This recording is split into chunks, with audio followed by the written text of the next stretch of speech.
On a cold bench by the door of the duty hut, a woman props up her side with a tin basin. It rings hollowly when she sits down carefully, as if the whole house creaks with invisible pain.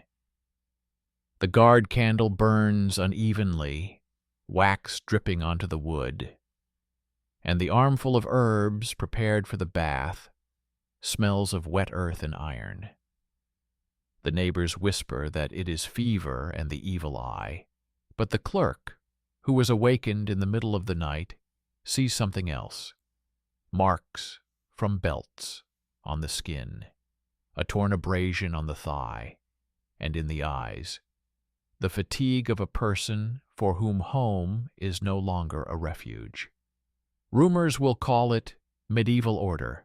Old women will add, "This is how honor is saved," and there will not be a single line about it in the city books. Friends, I welcome you. This is the male voice of the narrator. Please write in the comments which city and country you are watching us from. It is important for me to understand how far apart such stories are, and how differently myths about normality and honor work. Make yourselves comfortable. We have a sober conversation ahead of us, without embellishments or fairy tales. I wish you a pleasant and, alas, disturbing listening experience. In late autumn, a complaint written on rough paper arrives at the city office. The wife of a craftsman from the suburbs reports injuries and asks for protection of her health. The text is written with a scratching pen, without unnecessary words, as dictated by the office instructions. It says that the iron device causes pain, that the husband, hiding behind the good reputation of the family, demands patience, and that the master craftsman allegedly takes private orders for jealous men. The clerk investigator opens a cabinet with city ordinances and takes out books, where the city's flesh lies in various bindings: grain duties, bans on night gatherings, fines for brawlers at wells, instructions for butchers and bath attendants, a list of holy days and shop closures. These books contain outdated practices, but there is not a word about the permitted acquisition of physical devices for punishing women. He notes this with a pencil mark in the margins.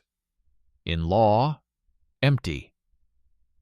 Parallel to the paper check, the slow, ugly work with people begins.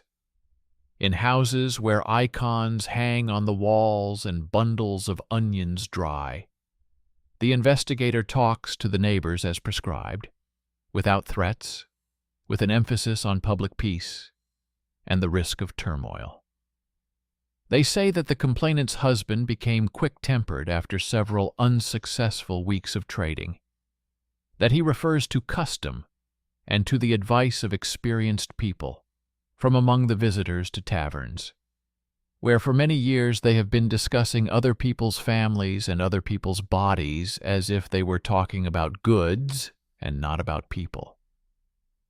But the custom that everyone whispers about finds no support in seals and old printed sheets. In bureaucratic language, it sounds simple. We know of no basis for this. Meanwhile, there is a guild of blacksmiths and locksmiths in the city.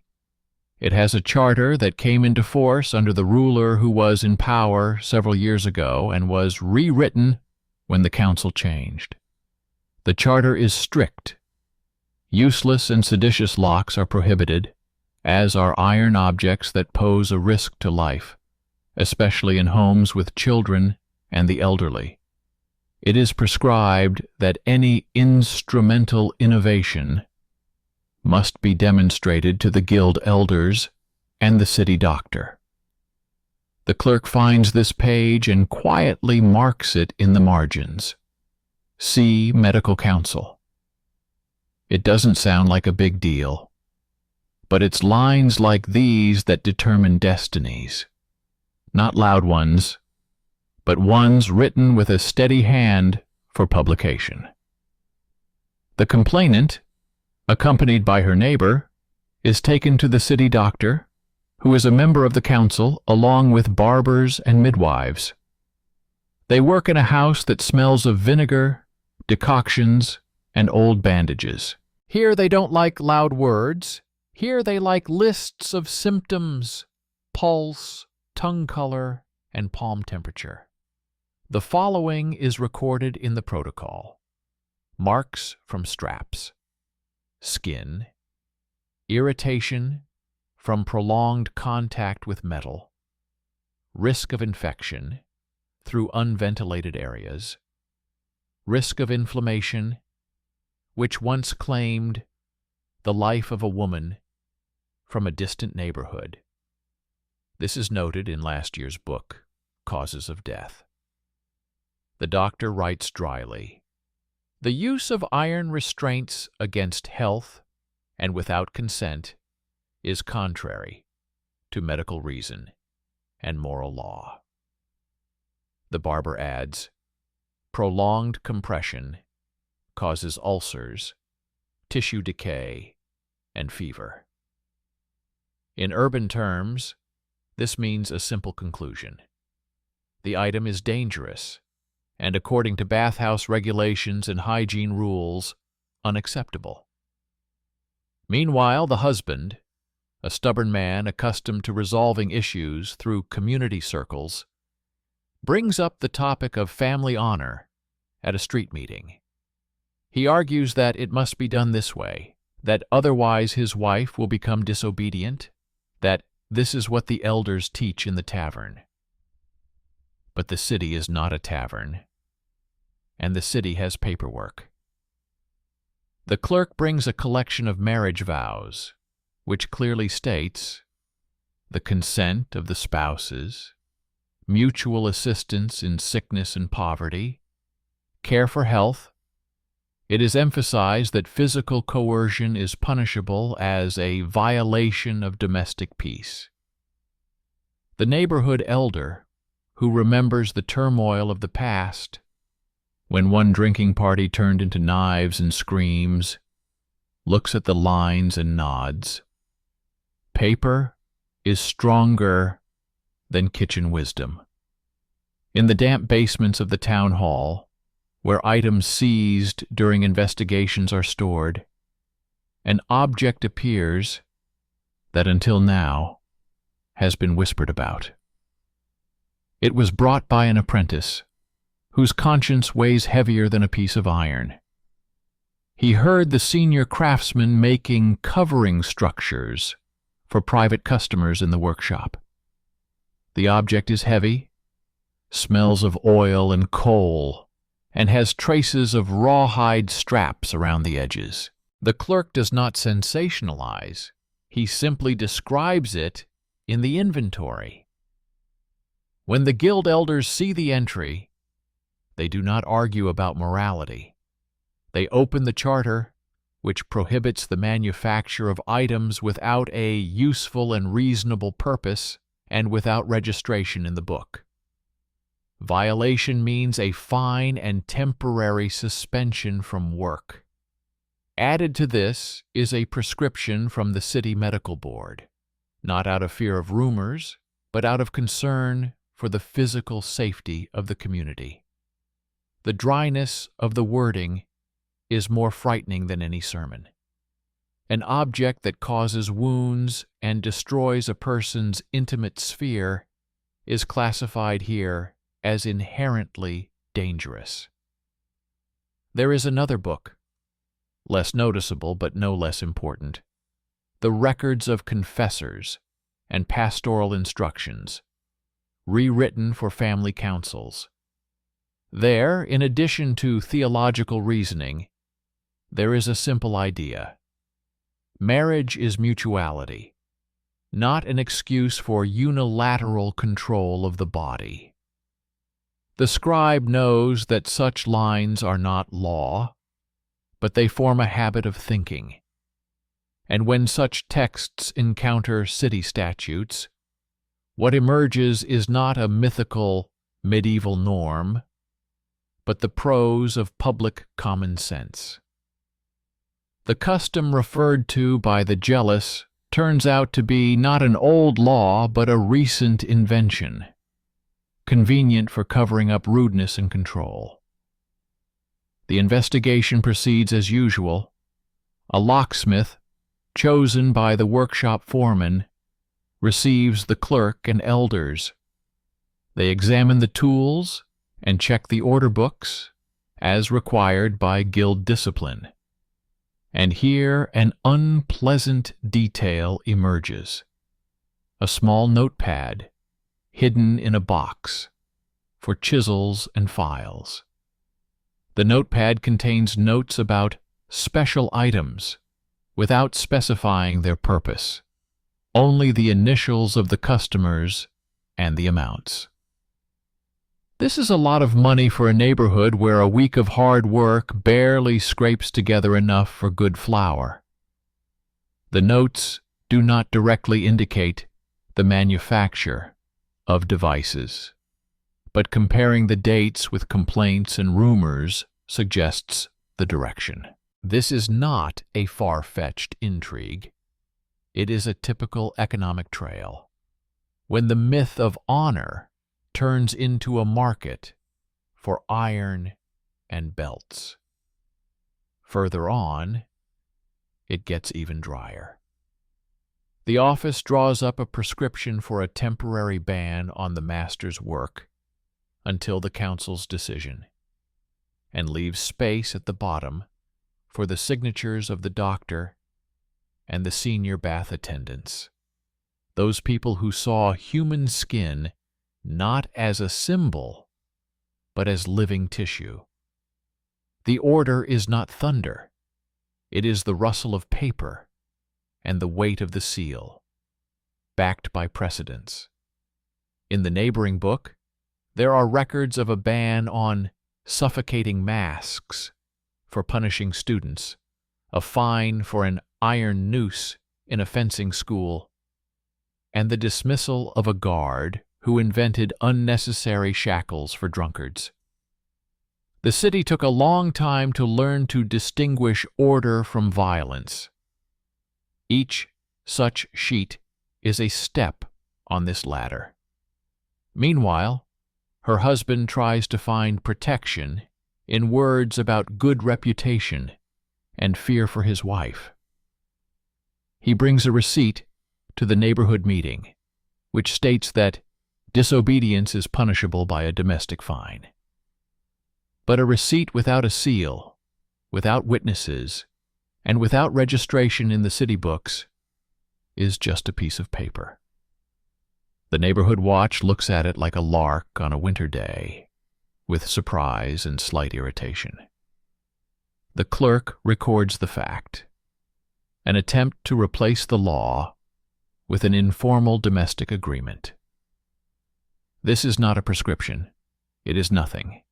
And the city is accustomed to protecting forms not out of love for beauty, but because form is the only protection of the weak from the strong.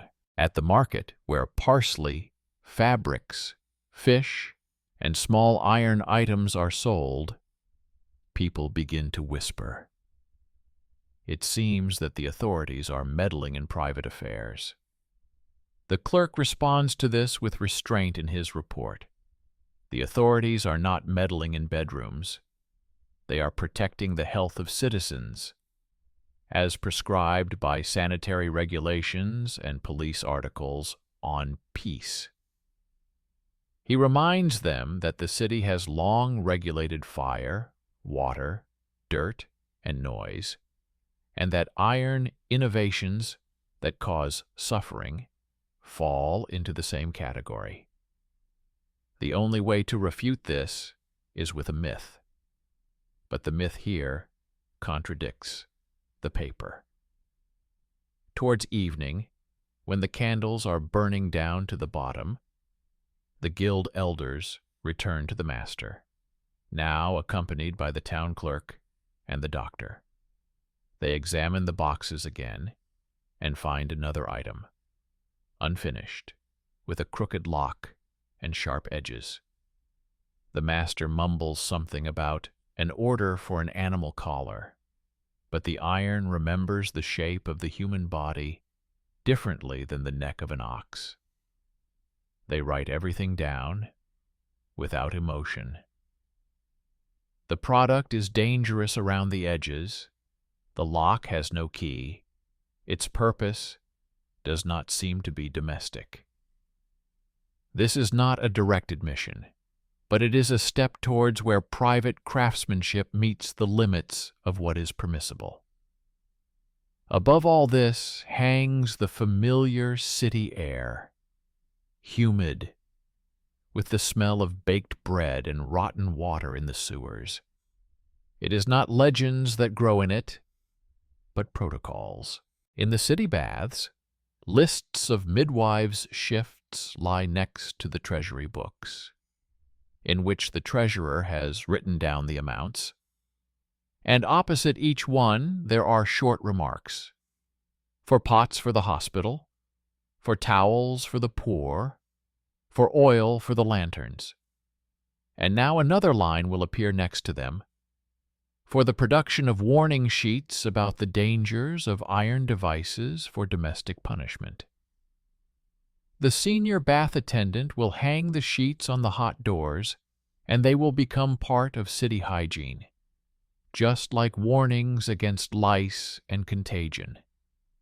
Not a sermon, not a moral lecture, but a health sheet. History does not make sharp leaps. It creaks like a gate. At a meeting of the small council, which includes several wealthy townspeople, the guild elder, the doctor, and the clerk, 3 documents are submitted at once: a complaint with a medical opinion, an inventory of the confiscated product, and a page from the charter that refers to dangerous innovations. The counselors are business people. For them, it is not lofty speeches that matter, but the predictability of the city. To reject the complaint means to legalize a dangerous product, and to legalize a dangerous product means to open the gates to crippled bodies, diseases, and scandals in the markets. They choose the simplest option, a temporary ban and a fine for violating the charter. Next, they plan to issue a prescription to the husband on the inadmissibility of coercion under threat of liability for violating the peace at home.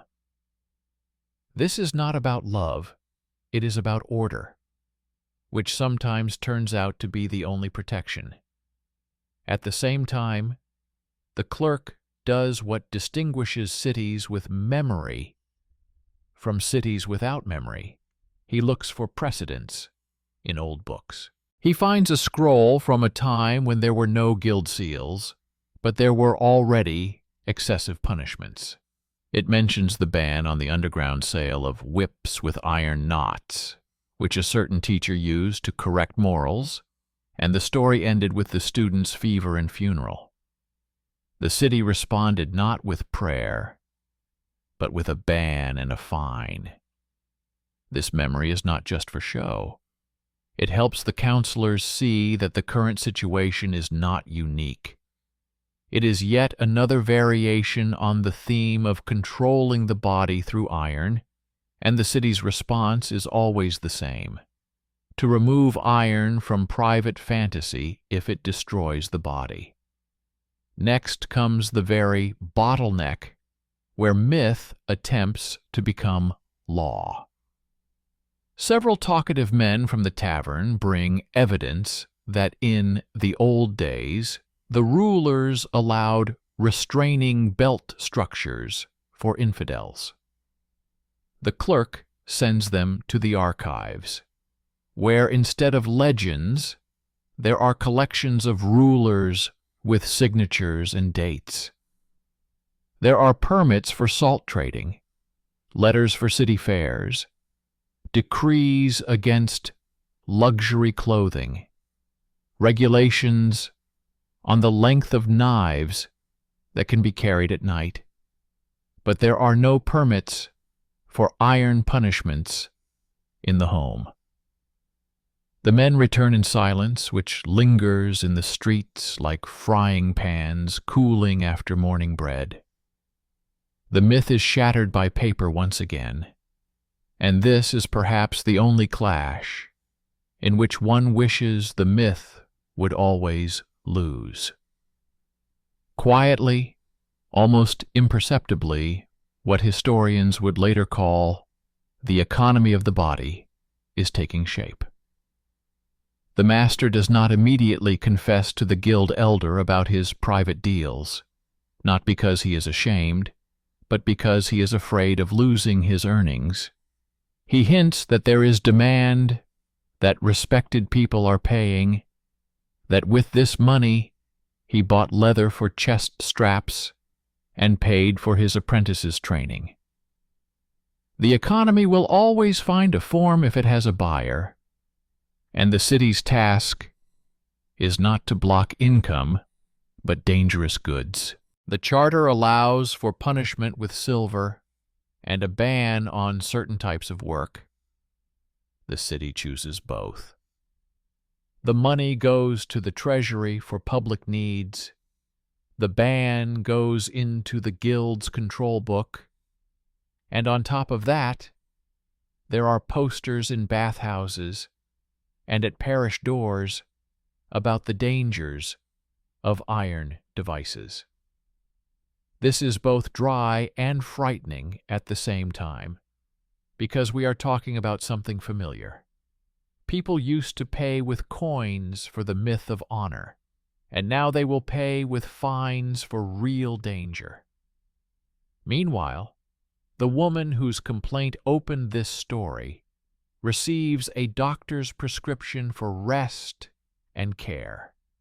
Herbs, vinegar rinses, a change of linen, and observation by a midwife.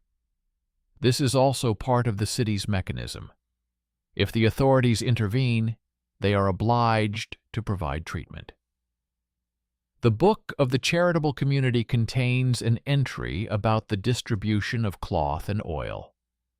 One of the pious merchants leaves a donation for the treatment of wives who have suffered from domestic excesses. And again, no sermon, no lamentation, just a line with a sum of money. There is something frightening about this, not because the city is heartless, but because it is so accustomed to categorizing pain that pain seems as commonplace as rain. As the investigation draws to a close, the main point becomes clear. This is not about looseness or honor, but about a private fantasy that people tried to pass off as the norm. The city records disagree. Marriage contracts stand against the letter about old customs, guild statutes stand against tavern councils, and medical protocols stand against cries of morality.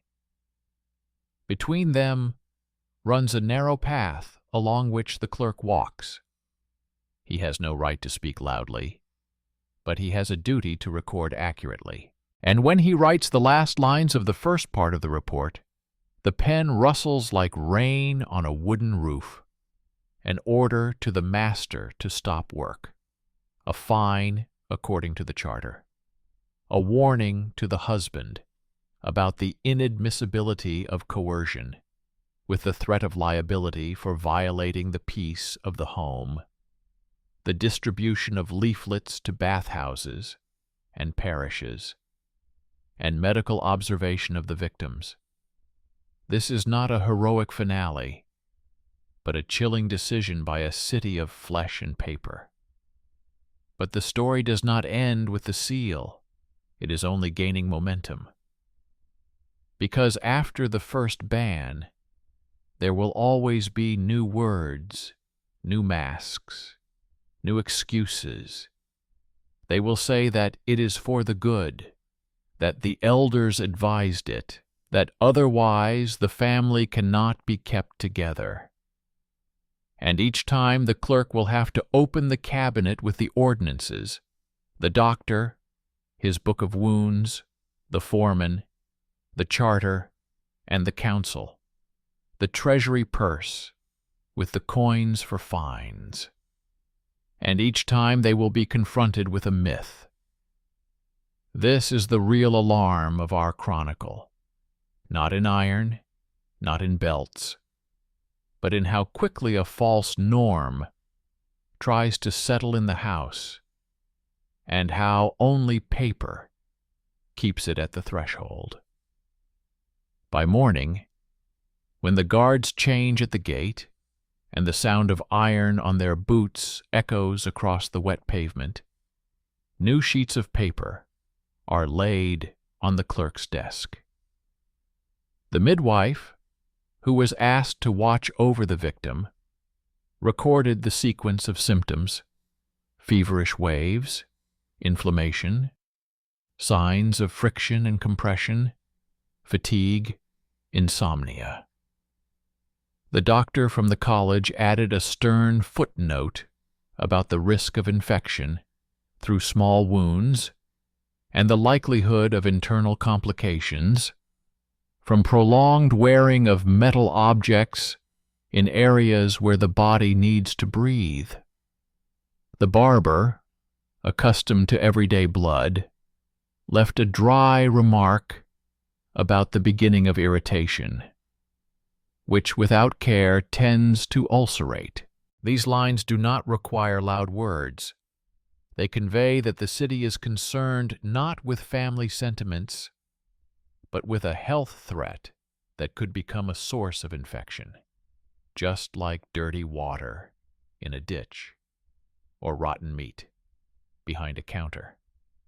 Meanwhile, the head of the blacksmith's guild asks the craftsmen to gather for a sudden inspection of their tools. The early fog dissipates above the benches. The smell of coal and boiled linseed oil fills the air. Servants drag sledgehammers and grunt with strained throats. And in the far corner of one workshop, there is indeed an unfinished iron frame with rough edges. Next to it, leather strips cut exactly to the width of a human body. The order book is empty, but in a separate notebook, there are notes where instead of the names of the products, there is nothing. Only initials and amounts corresponding to the price for labor that cannot be shown to the council. This is not a triumph of investigation, but the very darkness of everyday life from which city regulations are born. Not from abstract morality, but from damage that has already been done. The clerk transfers the data to the inventory, and the guild elder, without raising his voice, offers the master a choice: admit to private orders and pay a fine according to the charter with a ban on the corresponding work, or bring the case to the council, where a temporary suspension and an entry in the Book of Violations will be added to the fine. The master does not hesitate for long. He explains that people came with money, talked about saving honor, assured him that this was an ancient custom, and that church officials turn a blind eye for the sake of family peace. He refers to poor orders last month, his apprentice's illness, and the rise in the price of iron. The clerk notes this without judgment. The economic motive is recorded as accurately as the thickness of a belt or the width of a bracket. The city knows the value of such explanations because it has heard them before, in cases involving underground knives, shackles for drunks in shops, and masks for educating students. There, too, they referred to education, the old order, poverty, and there, too, they talked about health and rights. At the same time, the men of the family gather for a small meeting in the neighborhood. The complainant's relatives and her husband's relatives argue not about facts, but about words. For some, it is protecting the family. For others, a stranger's iron in a peaceful home. They lay out a piece of paper on the table, on which one relative had once written down the provisions on penalties for disobedience. The clerk, present as an observer, checks the formulas. A receipt without city registration remains a private piece of paper with no legal force. In an old collection of marriage contracts, he finds opposite meanings: mutual assistance, support in illness, protection of honor, not through iron, but through consent, attention to the body, and a commitment not to cause harm without extreme medical necessity. He does not preach morality. He simply shows the lines to those who are accustomed to considering their own threshold stronger than the city seal. It is this encounter between myth and paper that makes the conversation sharp and at the same time empty. Where myth is not backed up by statute, it crumbles. Against this backdrop, the medical board does what it knows how to do. It draws conclusions not about sin, but about the body. It lists specific dangers: trophic disorders of the skin, inflammation, impaired blood circulation due to tight constriction, exacerbation of chronic diseases in those who are prescribed bed rest, and the risk of necrosis due to prolonged pressure from metal and straps. Midwives confirm in their notes the pains that women describe bashfully and confusedly: the inability to sit normally, rashes, difficulty urinating, fear of intimacy, intensified not by moralizing, but by the iron on the body. These lines are signed by those whose job is not to judge, but to treat and warn. Their words are frightening because they are not thunderous. They point a straight path from the object to the ulcer, from the belt to the pus, from the lock to the fever. A city that has survived more than one epidemic hears in these calm lines a warning signal stronger than in the most threatening sermons. The guard provides further indirect confirmation. In the book of fines for the last few weeks, it is noticeable that on certain evenings near several taverns, the number of minor domestic disputes increases. And in the police notes, there is a recurring formula: quarrel between husband and wife, mention of a restraining object, noise until late at night. The officer on duty copies these phrases without thinking too much about them. But when you put them all together, they paint a picture. Where there are stories about chastity belts, there's also more noise and injuries at night, even if they don't always end up at the doctor's office. These are city stats, rough, incomplete, but stubborn. To break the link between myth and markets, the council asks for any sources where such a practice could have legal support. The archivist, a pedantic and quiet man, brings bundles, letters from rulers about the length of knives at bridges, decrees on wearing expensive fabrics, pastoral letters on sobriety and restraint of speech, resolutions on punishments for public violence and for insulting wives in a crowd, pages on hygiene in baths, where it is customary to wash without shame, but with respect for the body. In these half-forgotten letters, there is not a single point where it is permitted or prescribed to restrain the body with iron at home. On the contrary, there are provisions stating that private punishments that pose a danger to health are interpreted as a violation of domestic peace and are subject to review by the council. This is the key conflict.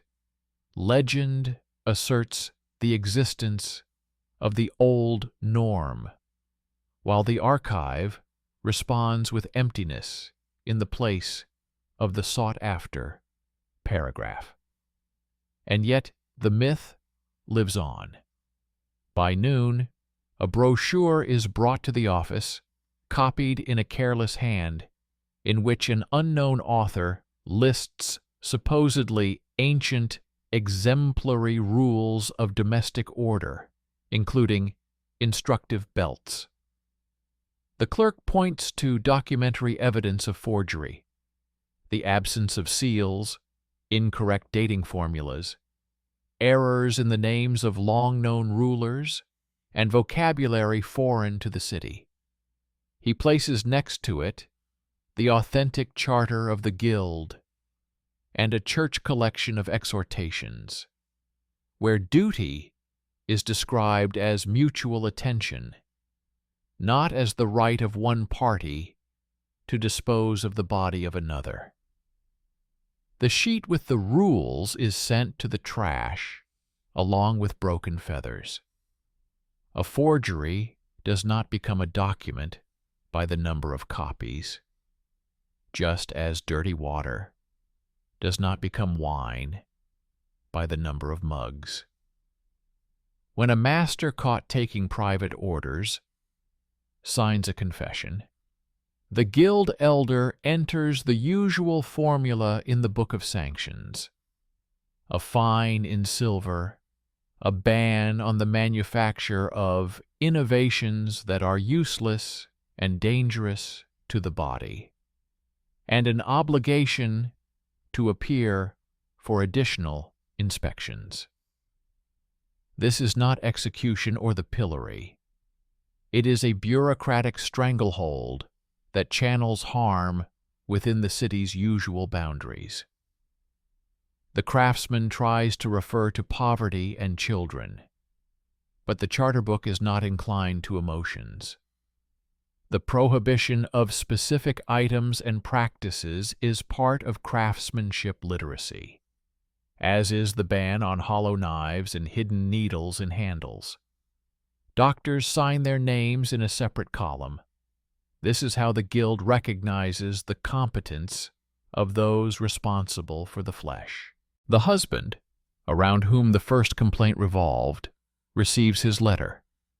It contains a formula familiar from past cases, a warning about the inadmissibility of forcing someone to wear items that cause harm to health, under threat of liability for disturbing the peace at home and for causing bodily harm. He is advised to seek counsel from the pastor and the neighborhood elder. If the family relationship requires mediation rather than force, he is informed of the doctor's prescription for his wife and the midwife's observation. He is asked to return in a few weeks to confirm that the prescription has been followed. It is dry, but behind the dryness lies the very essence of urban intervention. Not to reform morals, but to stop harm, document the consequences, and show the way, not through shackles, but through conversation and care.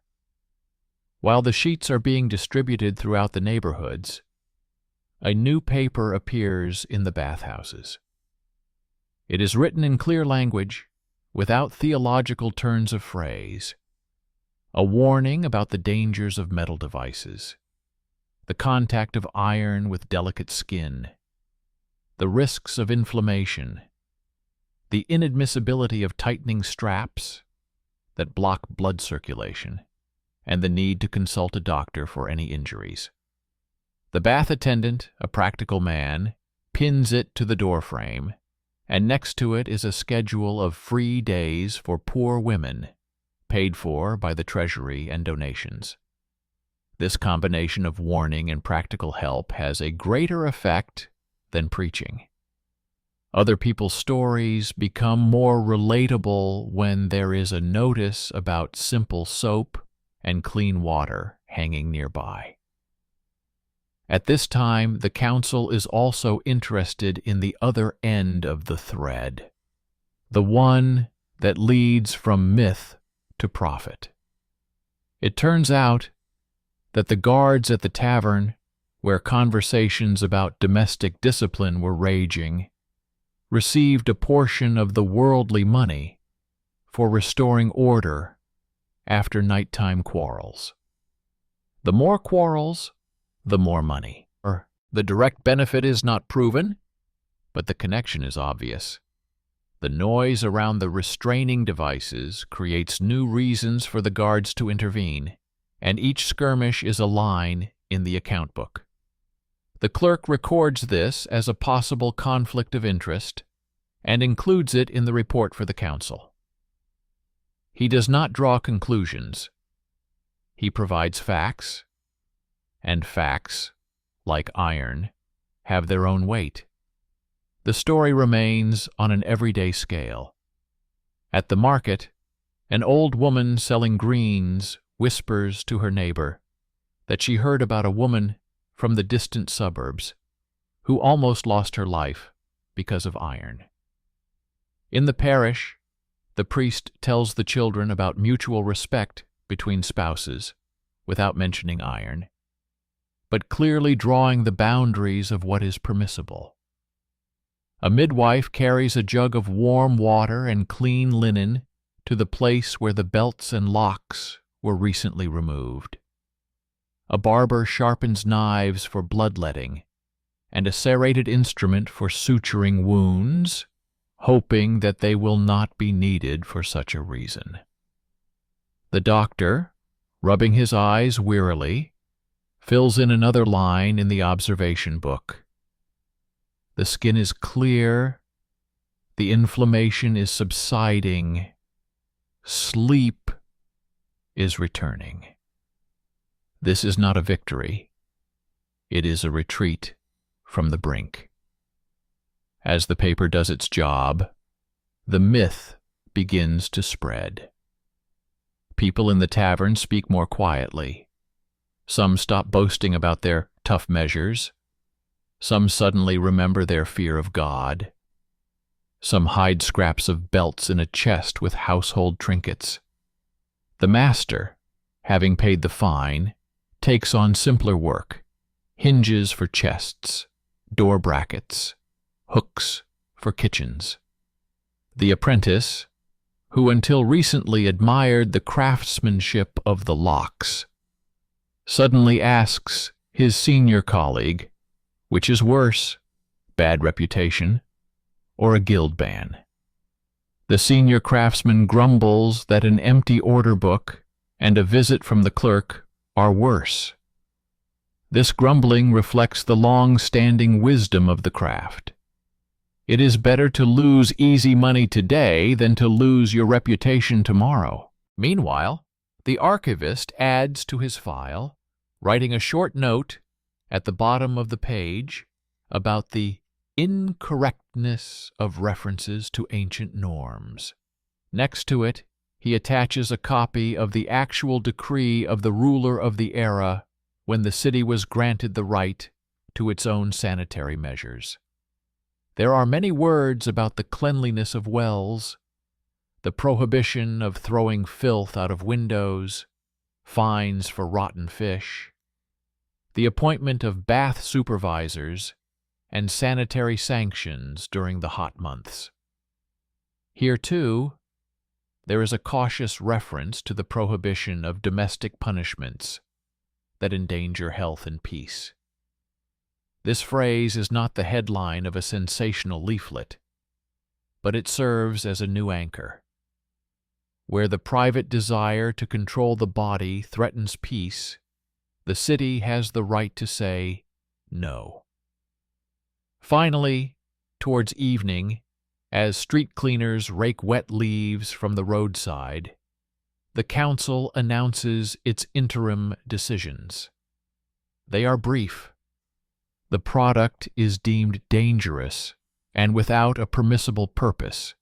Its manufacture is prohibited, a fine is imposed, and the craftsman has signed a waiver from similar work under threat of dismissal. The husband received an order prohibiting coercion and requiring him to report on the implementation of the instructions, as well as a recommendation to talk to the neighborhood and the pastor. Bathhouses and parishes were instructed to post warnings about the dangers. The guards were instructed to watch not over morality, but over peace, to stop nighttime quarrels without interfering in homes without reason, to record injuries and report them to the medical board. These decisions sound stingy, but behind them lies the very reason why cities learn to write, to turn other people's pain into a system that prevents pain from becoming law. And all this comes together in a line that could not be clearer. At one end is everyday fear and iron, at the other, books, seals, and statutes. Between them are the clerk, the doctor, the foreman. They move slowly but stubbornly, and each step they take leaves a trace. A sheet of paper on the bathhouse door, a record of a fine, a line in the observation book, a prescription on rough paper, a fading stamp. Their language is poor in loud words, but rich in consequences. And perhaps this is the only language capable of taking away the power of myth, leaving it only what it was, a private fantasy with no right to another's body. Meanwhile, a few weeks later, the same woman gets up from the bench without the tin basin, carefully feeling her body without straps, and her steps are accompanied not by a victory march, but by simple silence. The midwife checks the stitches and gives instructions on how to care for the skin.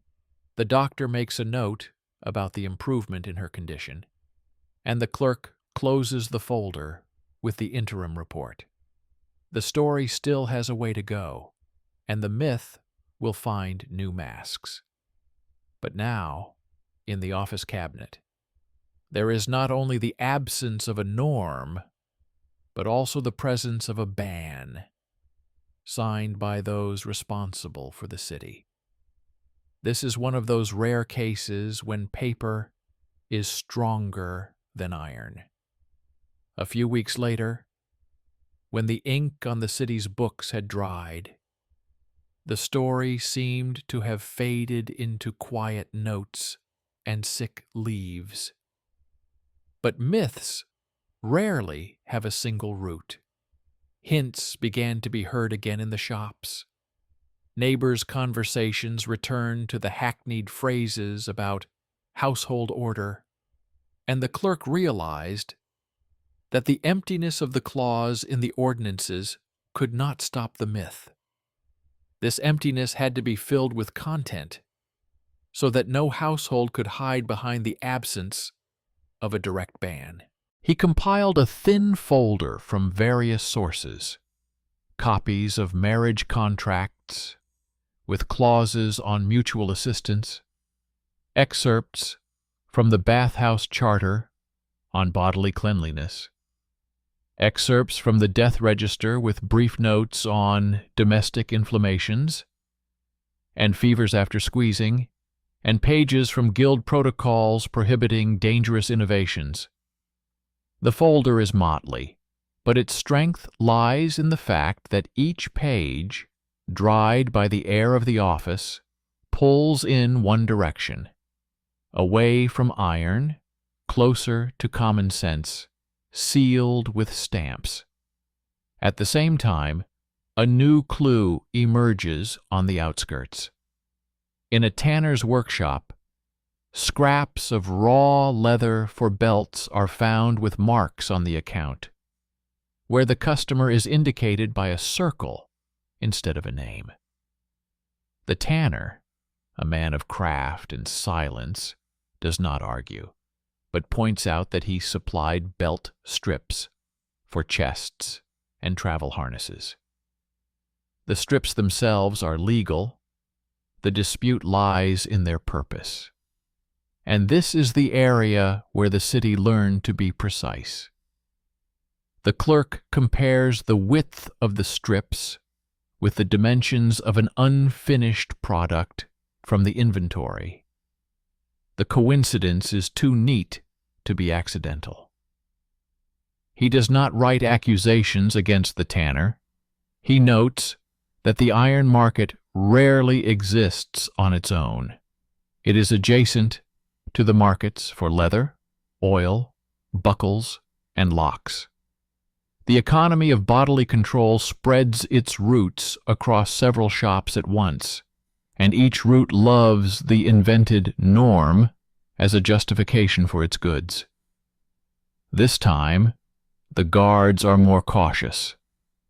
The senior officer on duty, who has seen too many nights of screams and bruises, asks that patrols be redirected from taverns to early rounds at bathhouses and bread lines, where women are more likely to share news without fear. In the morning twilight, 2 more cases of body-bound injuries are recorded, which did not reach the doctors due to shame and fear of making it worse.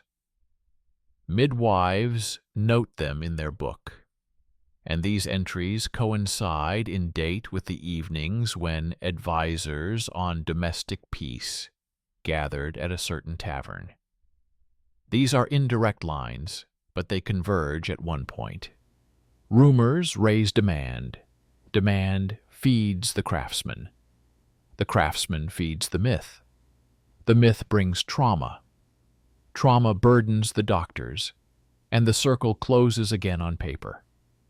The city has no romantic stories of salvation. The city has a habit of breaking such circles.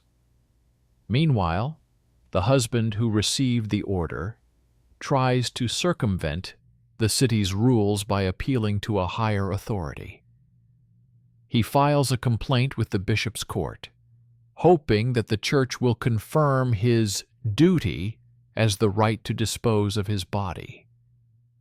But the church office lives by its own rules, and in the pastoral collections of the last decade, there is an increasing emphasis on the mutual nature of married life, the inadmissibility of actions that pose a risk to health, and the primacy of consent over coercion. The chancellor notary, a man of discipline and restrained gestures, sends a notice to the city clerk. Cases of domestic disturbance are considered by the city council, and the pastoral reminder only reiterates that duty does not override bodily integrity and the right to medical treatment. There is no morality here, only a distribution of competences. The myth loses ground again because it tries to grow on foreign territory.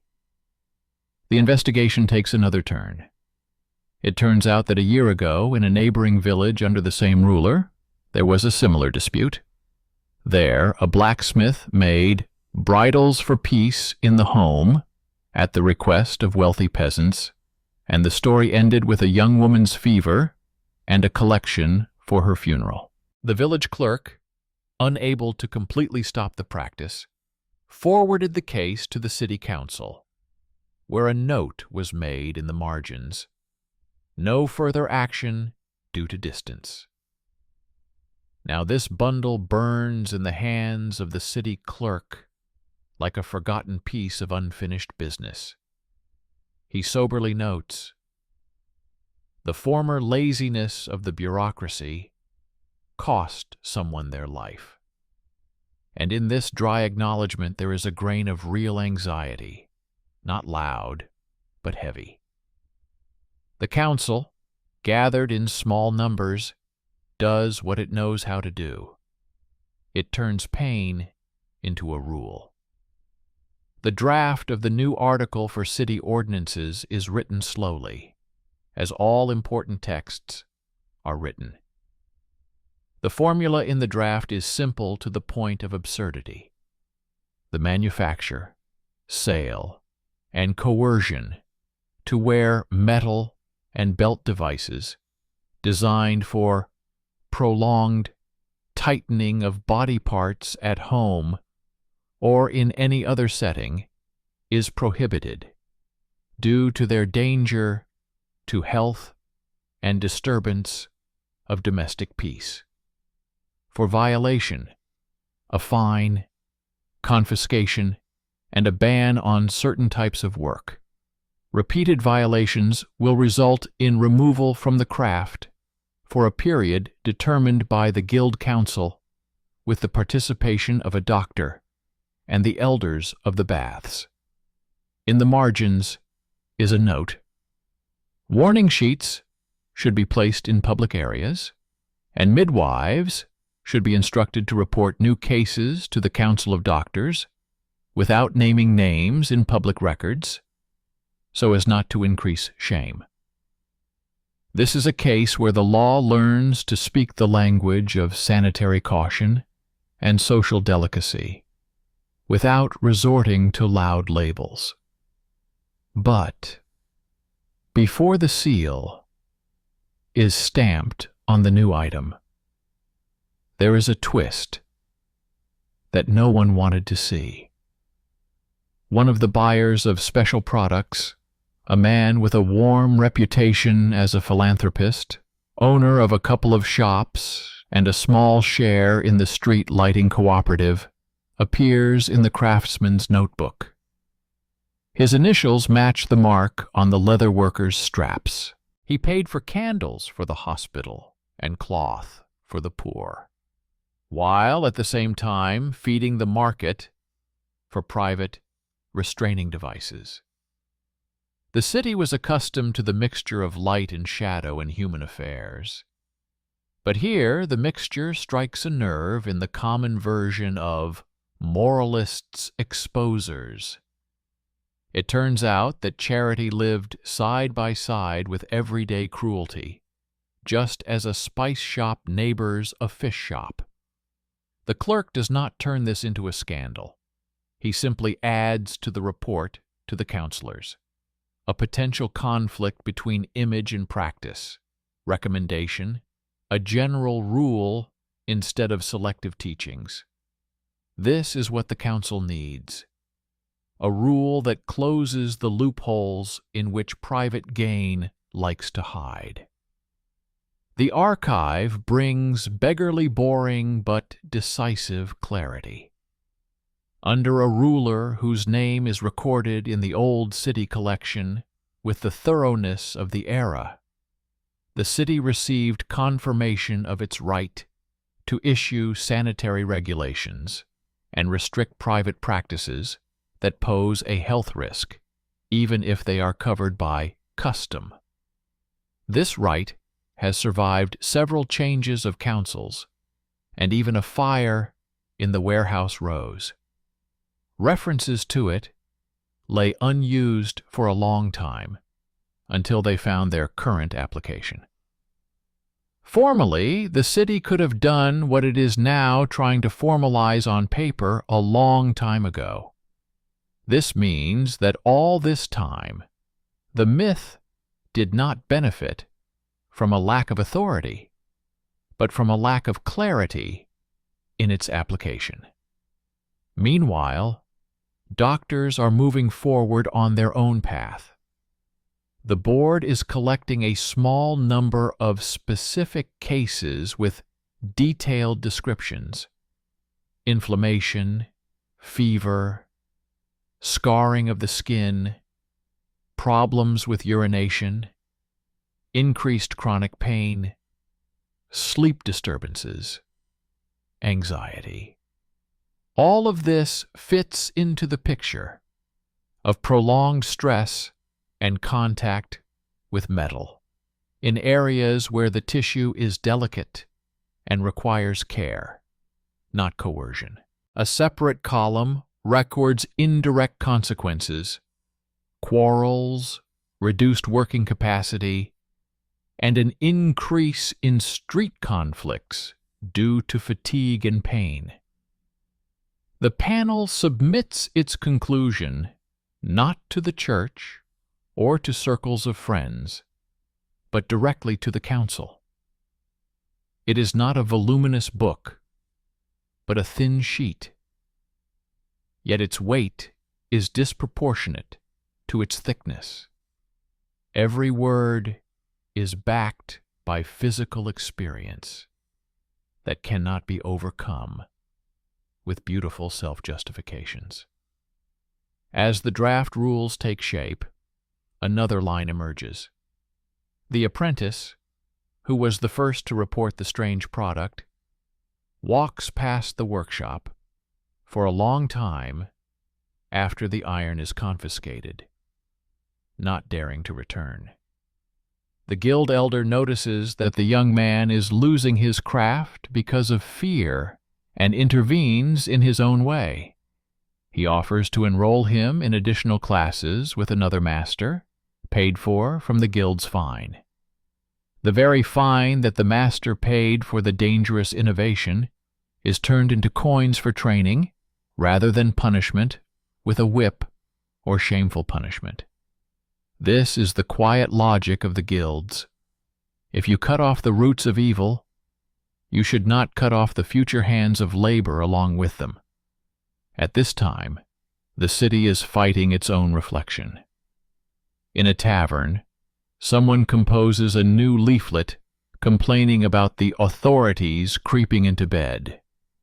But the next day, a neat city notice hangs on the same door, briefly explaining that regulation concerns objects, not feelings, health, not morals, threats, not love.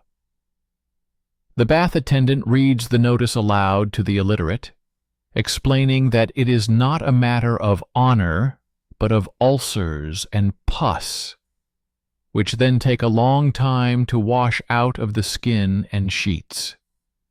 Next to it hangs an announcement about free medical examinations on certain days for those who are ashamed to go to the college.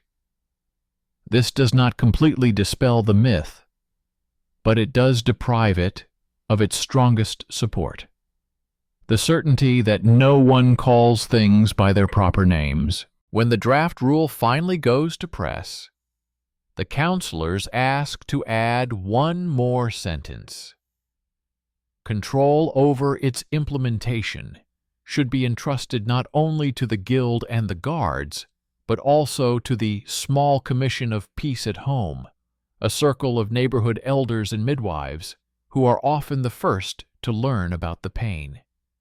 Their signature will be a signal to start an investigation, and their word will be the basis for a conversation with families without public fuss. This decision goes against the habit of calling only on the sword and the seal. It attracts those who can hear whispers where the guards hear thunder. In a city that has survived more than one epidemic and more than one famine, such a commission is a means of enforcing the ban, not with a club, but with a dense fabric of attention.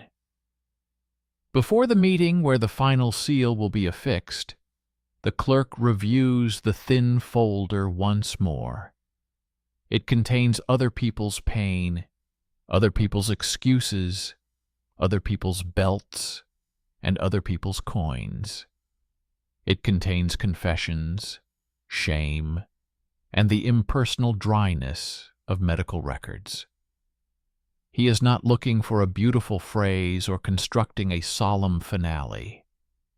He simply checks the formulas so that they do not allow the myth to slip through the crack between the private sheet and the city seal. He has already seen such cracks grow to the size of a bench, a tavern, a neighborhood.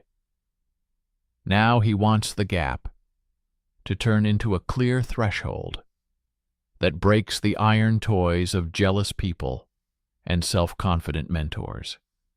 The city, meanwhile, experiences this story not as a loud scandal, but as a long cold. First fever, then chills, then wet fatigue, then relief. The woman whose complaint started it all returns to her business as one returns to water after heat, slowly, suspiciously, listening. She changes her underwear more often than before. The bathhouse owner smiles at her, not with pity, but with a restrained nod of agreement. The midwife puts the final mark of improvement. The guards at the taverns are bored, and it is a useful boredom. The master blacksmith is again forging door hinges and hooks, and even his heavy hammer has a different rhythm, not that of easy money that followed the myth, but that of the long-term profit that comes from a craft that does not conflict with the charter. His apprentice is learning to plane buckles that will hold bags in place, not someone else's pain. But the myth does not leave the city completely. It loves new masks. Conversations begin to feature herbal belts, soft methods of restraint, and coordinated measures. Even before the new rule is printed, the clerk adds a brief recommendation to the note for the advisors to carefully monitor the replacement of iron with fabric, where the essence remains the same, prolonged restraint and control of the body without consent and with harm to health. After reading this recommendation, the Board of Physicians promises to update the lists in bathhouses, indicating not only metal, but also any long-term restraining structures, regardless of material. The Guild's charter, in turn, expands the formula of dangerous innovations to any products whose purpose is to compress the body beyond reasonable medical necessity.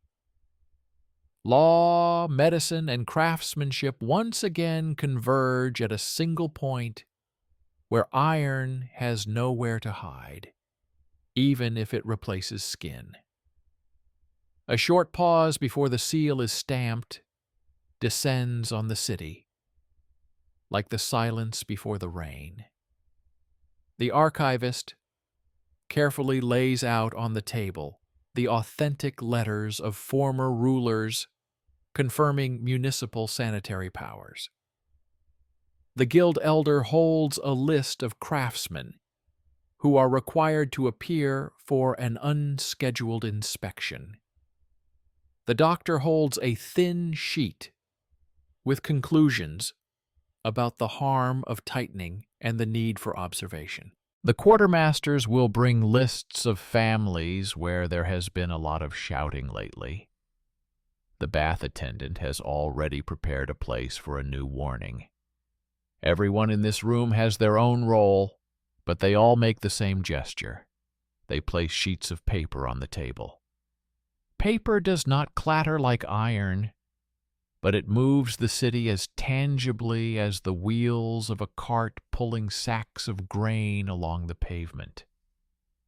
And at this moment, it becomes particularly clear that the norm used to cover up private violence was just a convenient story born in the smoke of taverns and the retellings of courtyard philosophers.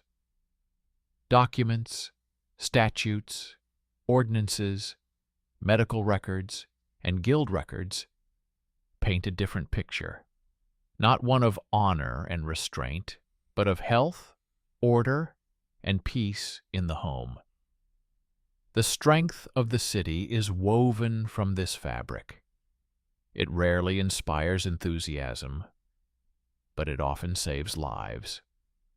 Now it is about to become a line in a book, and how clear it is will determine how many more times the myth will try to seep between the letters.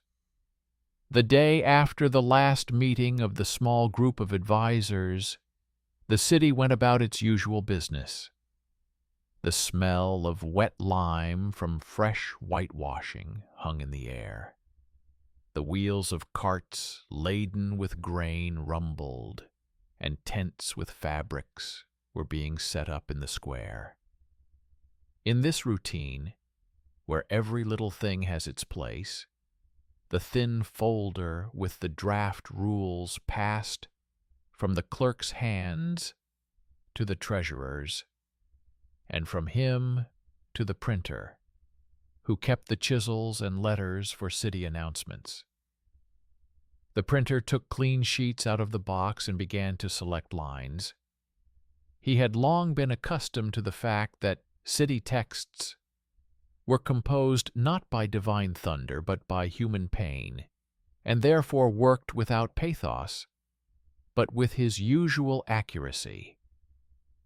The clerk asked that there be no place in the text where a private household leaflet could be squeezed in, where the household order tries to pass itself off as the law.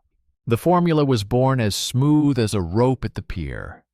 It is prohibited to manufacture, sell, and compel the wearing of items intended for prolonged compression of body parts. Violators would be fined according to the scale of the charter, have their products confiscated, and be banned from relevant work with the participation of the Guild Commission and a doctor.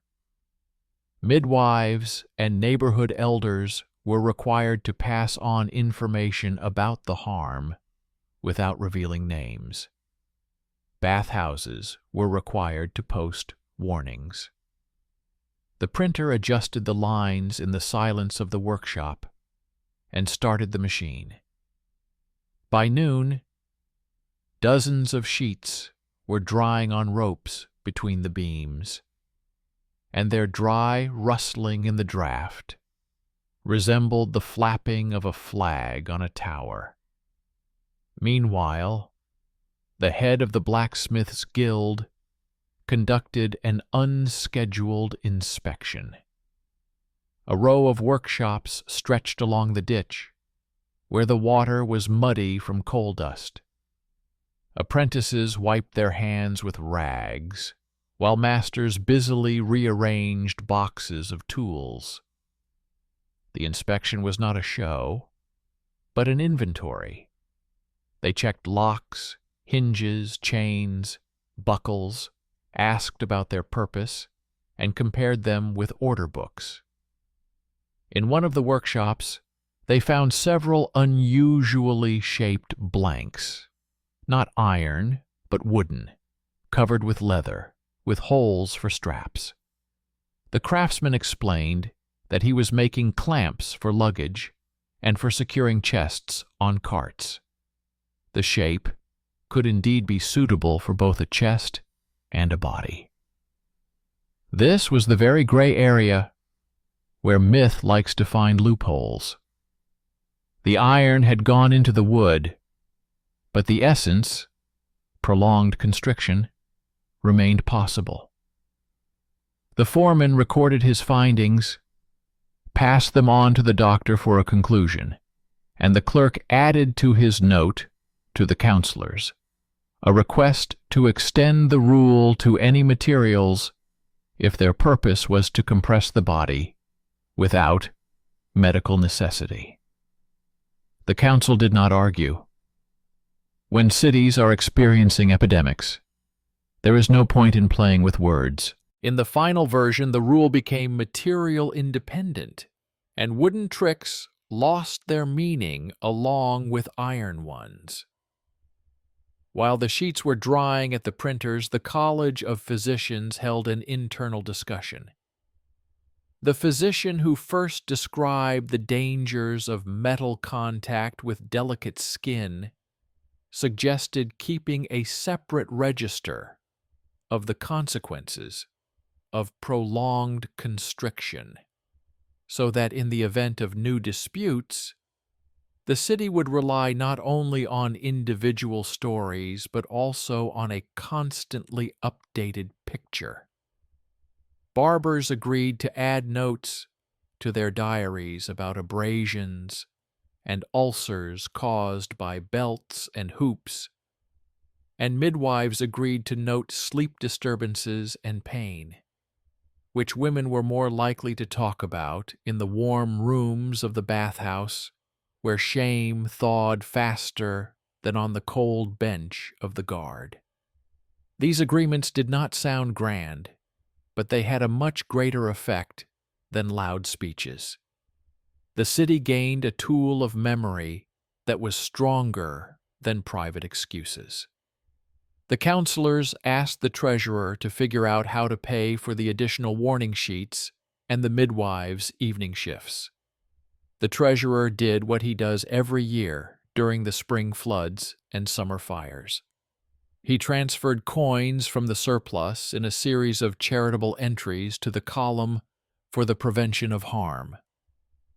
Part of the amount came from a new fine paid by a craftsman whose products had been confiscated. Another part came from a collection for street lighting, which was supported by the same philanthropist with a mixed reputation. There was a special balance in this. Coins that had once indirectly touched someone else's pain were now to pay for sheets capable of stopping new pain.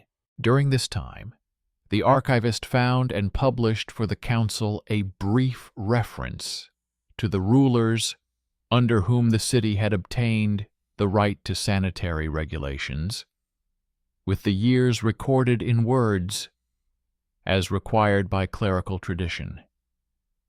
Under one of the rulers who came to power more than 2 decades ago, the city received a charter for self-government in matters of order and cleanliness.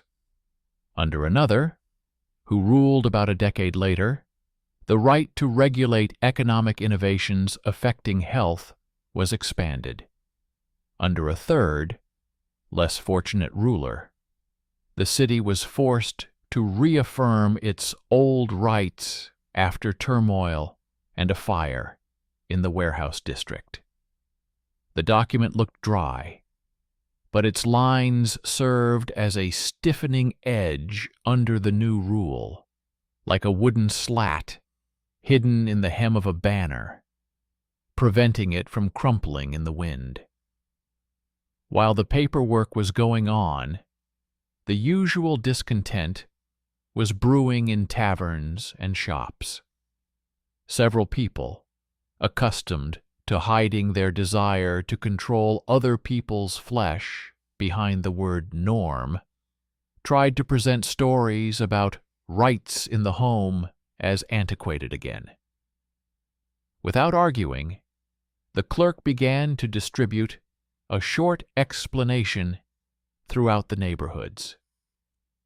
The city does not interfere with feelings. The city warns against harm. It does not punish thoughts, but prohibits products and coercion. It does not hunt for the secrets of domestic life, but records traces of danger, just as it records rotten fish at the counter and rotten water in the ditch. The same idea, only shorter and more down to earth, was repeated by the bath attendants at the doors. Anything that leaves sores on the skin has no right to live in the house. Then there was a twist, prepared by our previous quiet notes.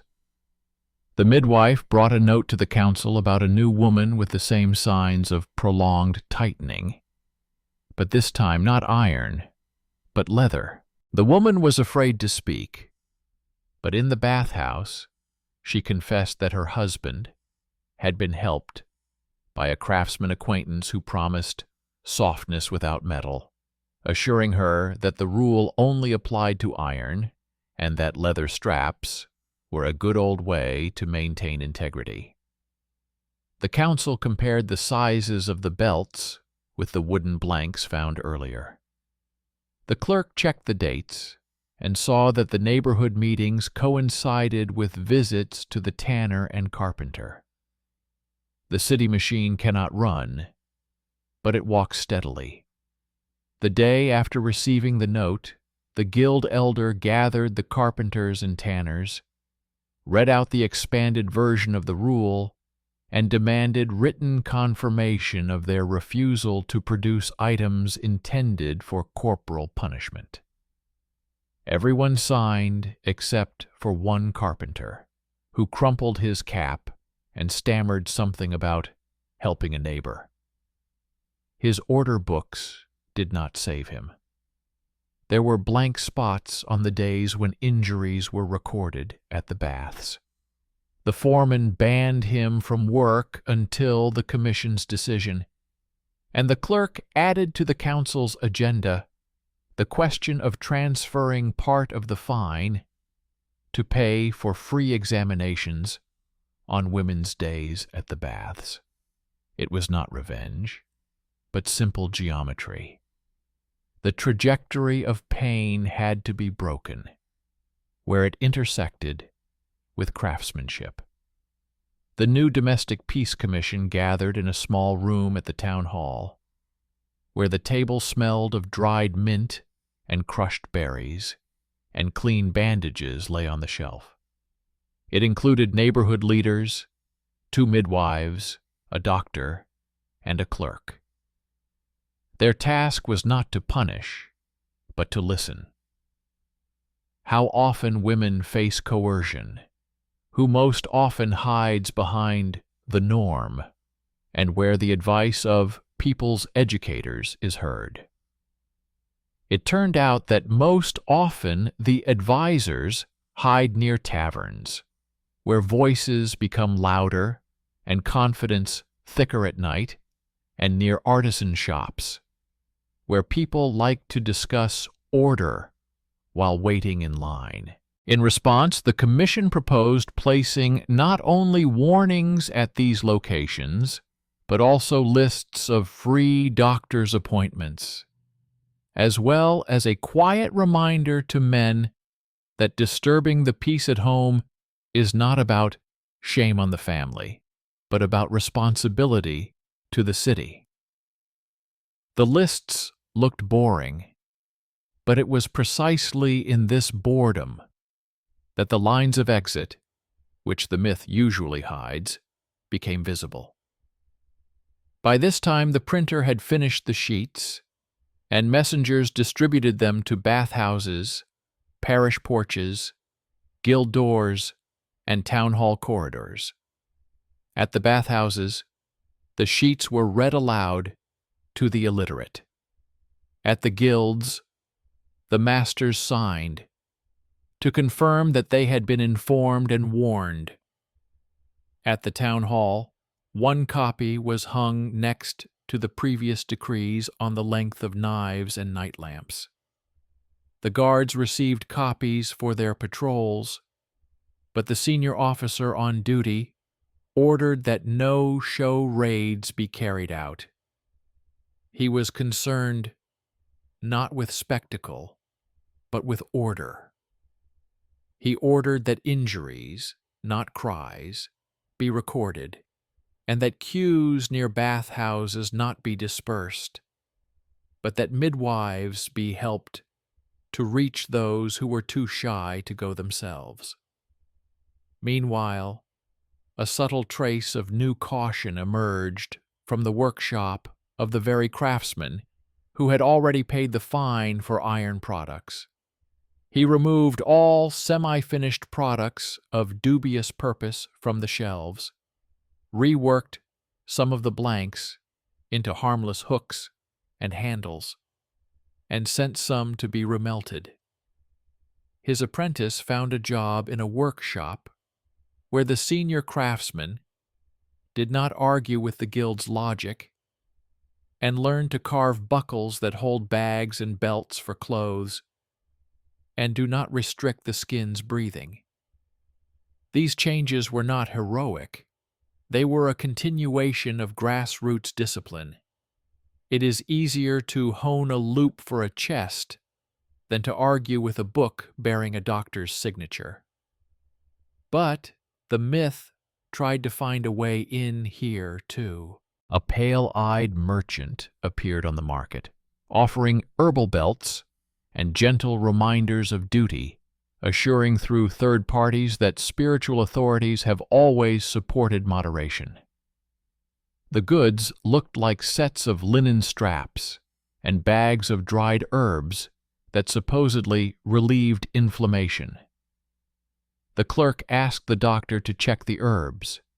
He found laxatives and diuretics inside, which did more harm than good if used without supervision.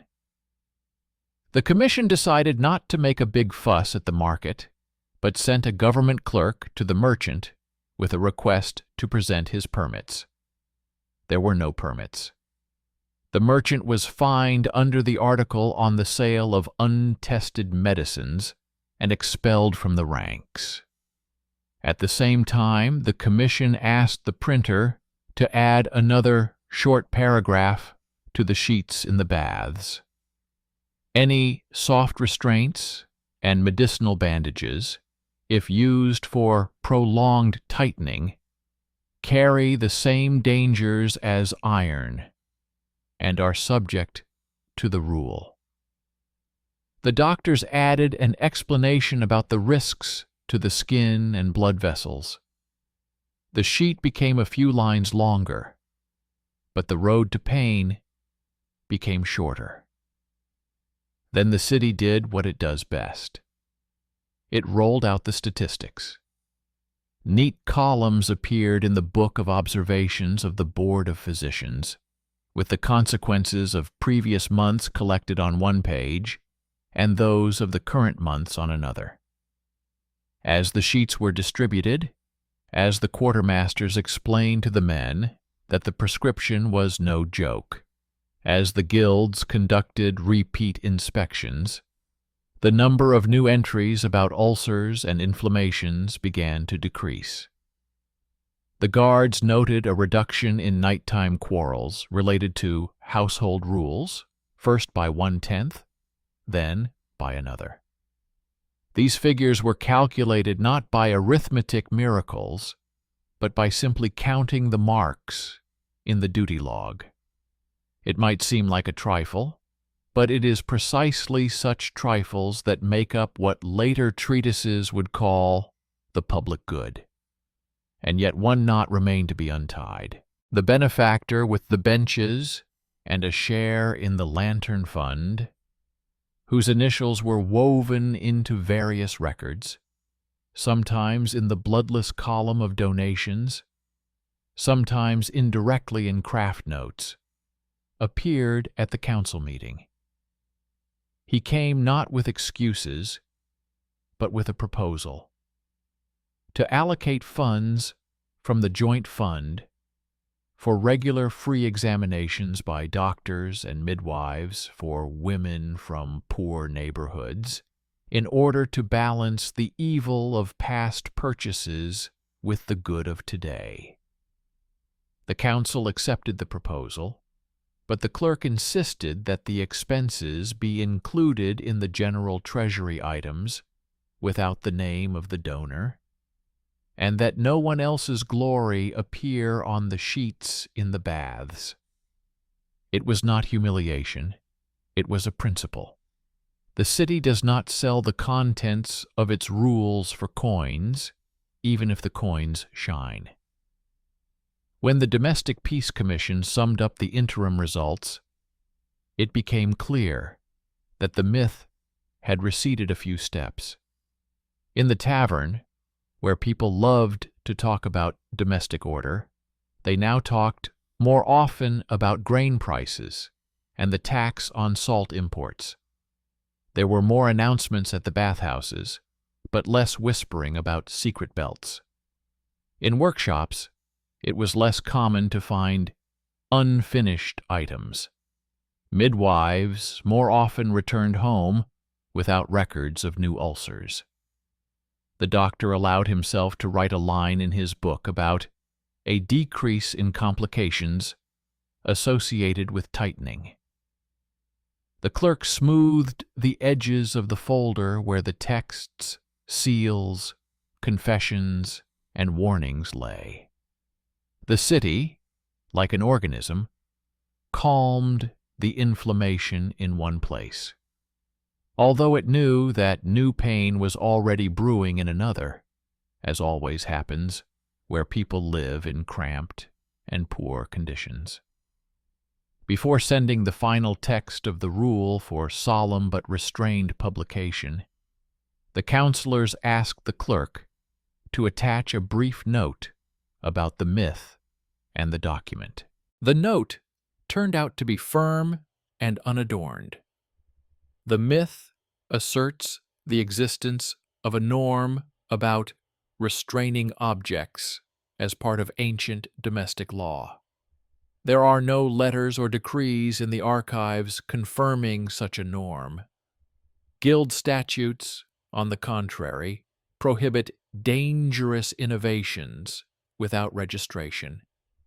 Marriage contracts enshrine mutual assistance and health protection. Pastoral instructions of recent decades emphasize consent and the inadmissibility of harm. Medical records demonstrate a direct link between prolonged constipation and inflammatory diseases.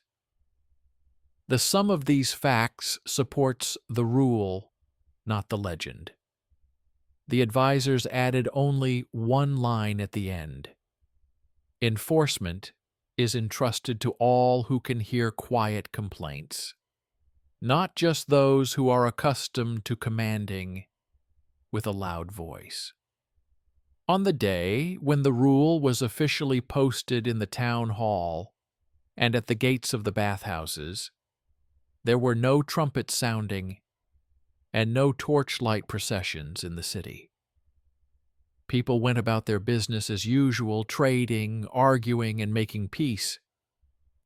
The woman whose complaint had started this long paper journey walked past the bathhouse door and stopped at the sheet.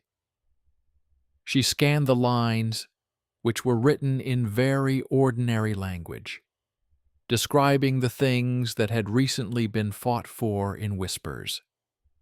At the bottom of the sheet were the modest signatures of the guild elders, the doctor, the neighborhood police, the bath attendant, the clerk, and several counselors. Her fate did not become a legend, but it became part of the city's narrative, which protects not image, but skin. She walked on, holding herself a little straighter than she had that evening, when she crumpled the edge of the bench next to the tin basin. The city squeezed this story into a line of the charter, but kept the rhythm of her steps in its memory. It knew that myths like to come back in new guises, today in the form of linen bandages, tomorrow in the form of spiritual exercises, the day after tomorrow in the form of another brochure with rules of ancient houses. For each such camouflage, the city now had a simple grid: purpose, harm, consent, document. If an item constricts and causes harm, it is prohibited. If it leaves a trail of pain, a doctor intervenes. If the word norm is heard next to it, it will be checked in the archives. If all of this converges, the guilds will impose a ban, and the guards will record the violations. Nothing romantic, just paper, signatures, the rustling of sheets, and the silent work of people who are used to turning other people's pain into order. And yet one subtlety bothered the clerk. He understood that the rule was not the end, but only a dam that needed to be repaired every season. He asked the printer to make another small sheet, without threats and without seals, with simple words about how peace in the home is maintained not by force, but by agreement. That caring for one's health is not a weakness, but a prerequisite for common labor. That shame is a poor advisor where help is needed. That bathhouses and doctors have doors not for humiliation, but for treatment. This letter was hung on the inside of the small doors of the baths, where it would be read by those who came alone. It did not have the force of law, but sometimes one kind paragraph keeps a house better than a dozen guards. And so this story continued, needing no grandiose titles. There were no miracles in it, only people, paper, craftsmanship, and the body.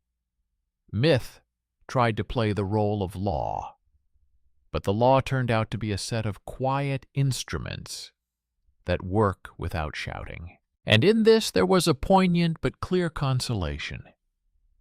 Sometimes the city is indeed stronger than iron, because it holds not chains but lines in its hands, and behind each line is someone's life, returned from under the belt to the ordinary warmth of skin and the simple possibility of sitting on a bench without pain.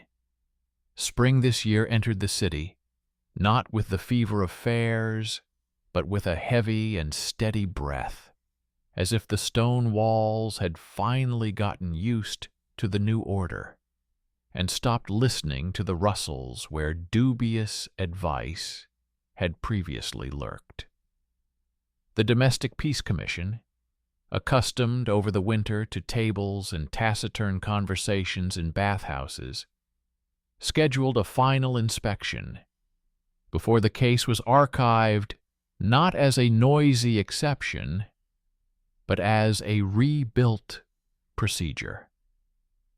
The clerk took a folder out of the cabinet, where sheets of warnings, doctors' conclusions, guild protocols, copies of parish records of conversations for families, guards' notes on the decreasing number of night quarrels, official notes on fines and purchases of canvas, lamps, and oil for the hospital were stored.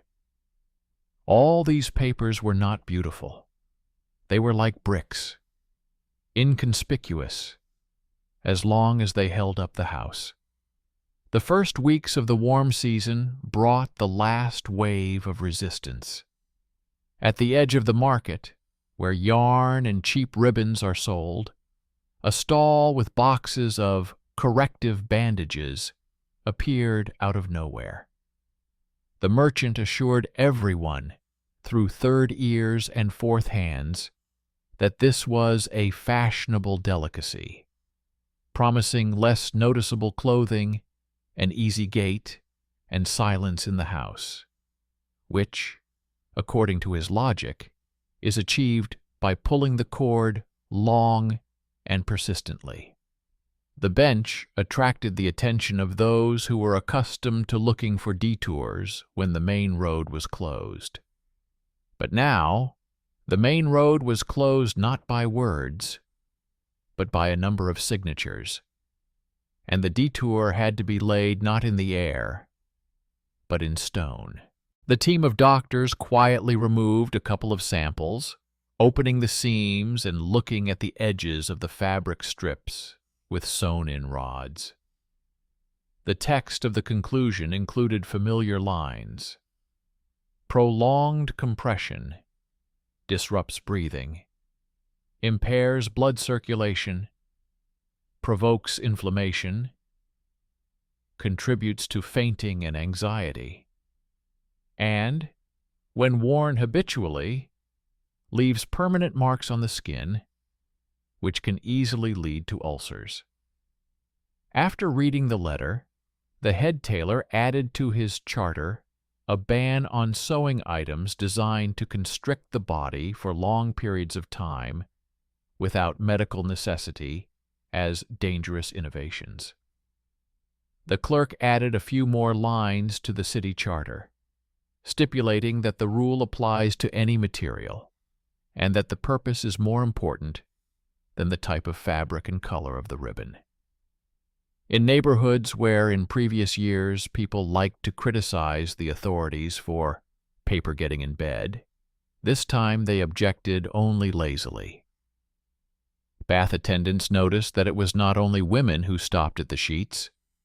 Men also read them, frowned, and nodded silently, grasping the simple idea. Since the ban applies to objects and not to feelings or beliefs, and since the sheets hang next to lists of rules about clean water, serviceable stoves, and the length of night knives, then it is a matter of order that keeps the city from trouble. The guards noticed that hotheads in taverns were more likely to switch to arguing about prices than about debts in the house, and recorded quarrels were less and less accompanied by words about leashes and bridles. These minor signs would not be noteworthy in the Chronicle if they were not cumulative confirmation that the paper had done its job. Just when it seemed that the story had finally descended into boring tedium, a man appeared who, in the first season, seemed to be a thorn in the side of common sense. The very same benefactor with shops and a share in the Lantern Fund, whose initials flashed now in donations, now in indirect craft notes, insisted on a meeting with the commission. He brought with him a short account, where in one column were the previous contributions for canvases and candles, and in the other, exactly the same amount, designated for new warning sheets and payment for monthly quiet conversations in the baths. The commission accepted the money, but the clerk, without raising his voice or bringing private life into the public square, proposed a simple procedure: to transfer the funds to an impersonal treasury account, not allowing a single name to appropriate even a single letter of the city rule. This choice, devoid of spectacular morality, saved both the sheets from their sticky fame and the city from a new crooked mirror where good deeds cover up old shadows. The city does not trade names in places where health is concerned. By this point, medical records patiently showed what the whole paper siege was for. Cases of inflammation associated with prolonged body tension became noticeably fewer and in some neighborhoods rare. Midwives brought neatly bound notebooks to the commission, with quiet notes in the margins saying improvement, sleep returned, pain gone, metal burns healed, and each of these tiny verbs was more eloquent than tavern legends. Doctors noted that instead of long-lasting inflammations, women were more likely to suffer from colds and banal strains from spring work. That is, the pain returned to its usual non-fatal note. The guards showed the duty officers pages with decreasing lines about nighttime quarrels, and the quarterlies showed lists of conversations without any showmanship. The city, like an organism, was coming out of a phase of irritation, and its skin was once again considered skin, not a stage for other people's fantasies. However, the chronicle was not to be lulled into complacency. An old debt remained, a rural matter that had once been stuck in a paper crack between two jurisdictions.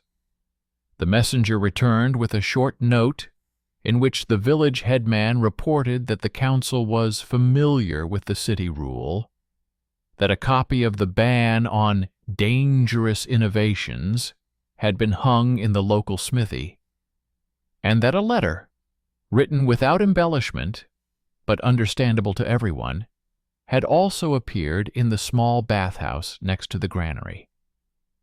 A copy of the city's decree prohibiting coercion could now be shown even in places where the habit of silencing people had previously been stronger than the law. This line, long hammered into the porch of the bathhouse by rough fingers, became the last thread connecting history with the world outside the town hall, and the clerk, without pretending to celebrate victory, wrote a short phrase in the general report. The village accepted, and yet the real final knot lay not in the paper, but in the human shadow on the threshold. The woman whose complaint had set in motion the whole heavy mechanism of discovery, recognition, and prohibitions appeared in the spring at the door of the same bathhouse where she had once stood, hiding her eyes. In her hands she held fresh linen.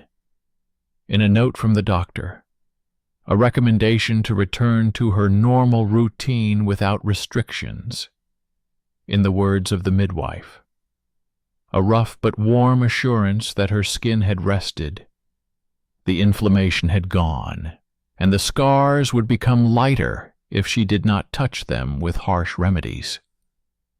Over the months, she had learned to sit without pain, to walk without looking back at the straps, to listen to her own breathing without fear. Her home had not become an example of love, it had become an example of compliance, and it was this compliance that pulled the rug out from under her former advisors. Her husband appeared in the office with his marks and left silently, without lingering at the tables where the papers rustled. The city did not ask him for repentance. The city got from him what it needed for peace at home, an end to coercion. During the same period, the guilds, already weary of winter inspections, decided to secure the results in the same way that an important beam in a roof is secured, with an extra nail. Blacksmiths, carpenters, and tanners added a clause to the general section of the charter requiring the mandatory demonstration of any non-standard devices worn on the body to a city commission with the participation of a doctor, even before the start of work. Tailors added a small but strict footnote to their rules stating that beauty paid for with suffocation is incompatible with the craft. Bath attendants issued travel passes for midwives so that they could reach any neighborhood at night at the first sign without unnecessary conversation with the guards. The treasurer allocated several simple carriages from the warehouse, previously written off from the bread lines, for this purpose. It all looked like boring engineering of life, like sealing cracks in windows before the autumn wind, and therein lay its power. The final council meeting did not drag on in grandeur.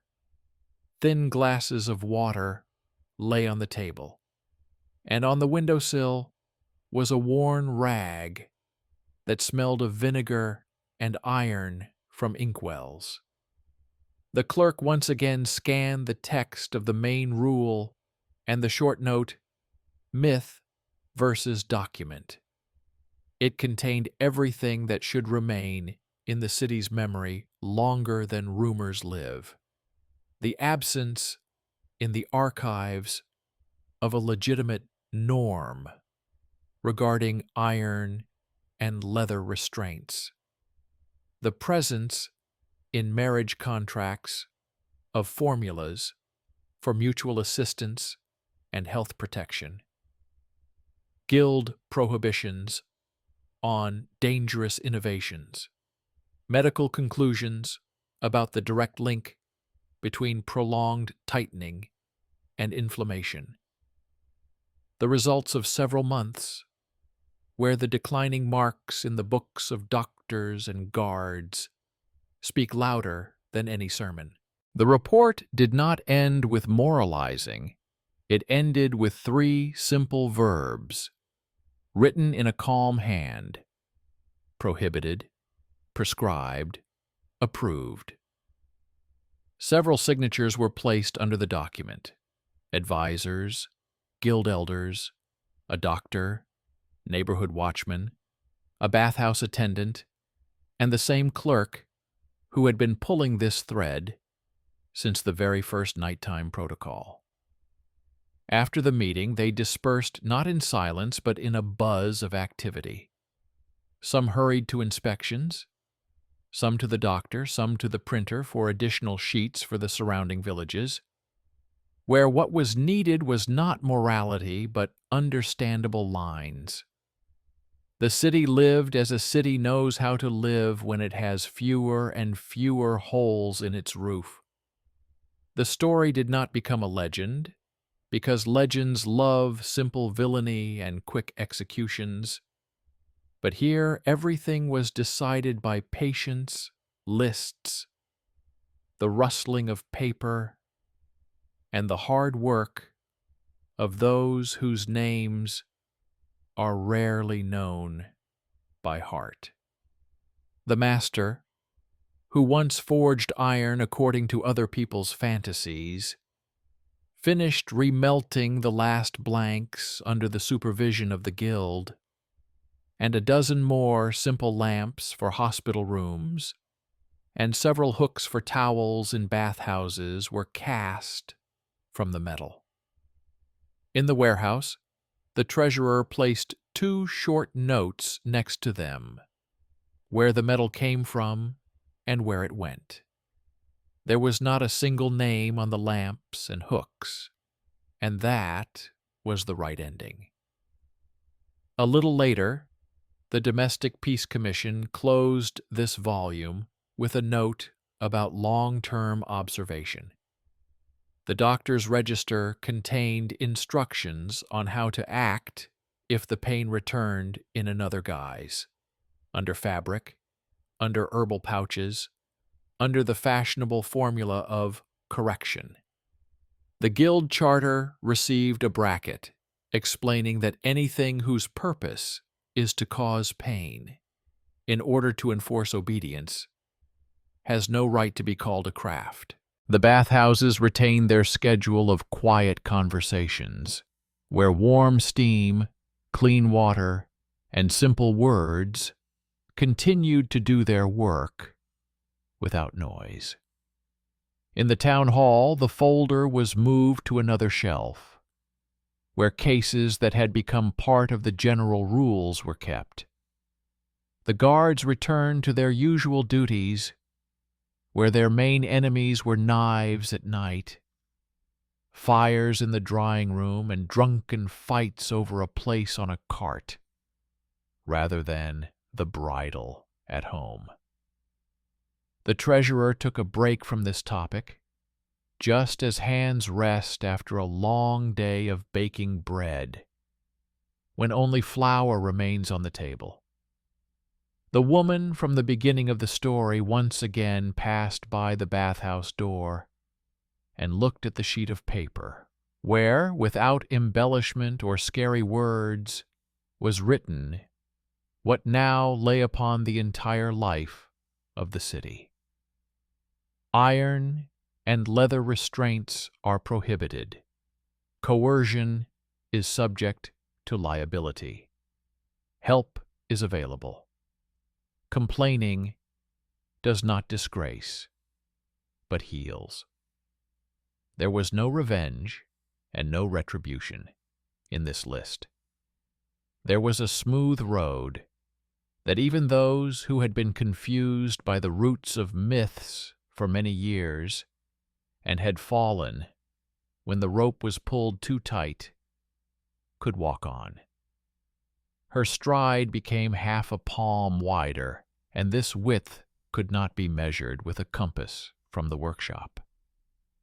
The midwife behind the stove wrote the word health on a separate piece of paper and finally exhaled, because in her profession, relief is rarely loud.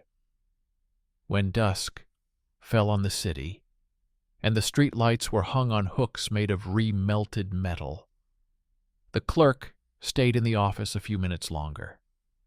He placed the very same tin silence on the edge of the table, through which he had heard someone else's pain at the very beginning, and closed the cabinet gently so that his hand would not tremble. Inside the cabinet stood two truths that he had grown accustomed to over the months. Myth will always try to call violence order, and a document is capable of taking iron out of people's hands as long as the document is believed and known by heart by those who wash floors, carry water, light lanterns, and write the word better in shaky handwriting. This was the outcome, simple and clear. The device was banned. The master paid and signed the waiver. The husband stopped at the order. The guilds closed the loopholes. The doctors filled their notebooks with harmless words about recovery. The city remembered this story, not because it was beautiful, but because it built another threshold at the door through which a foreign hand always tries to enter. And so ended this long chronicle, devoid of dramatic gestures. It does not teach, condemn, or ask for applause. It simply shows how a dangerous phantom norm dissolves in the warm water of baths, in the dry lines of the charter, and in the gentle work of stitches on skin that has finally been given a rest. And if someday someone again brings to the workshop an ironclad plan to replace consent with a lock, the city will still have the same things at its disposal: a marriage contract, a medical certificate, guild statutes, and plain paper, where the simple word prohibited keeps someone's life where it should be warm.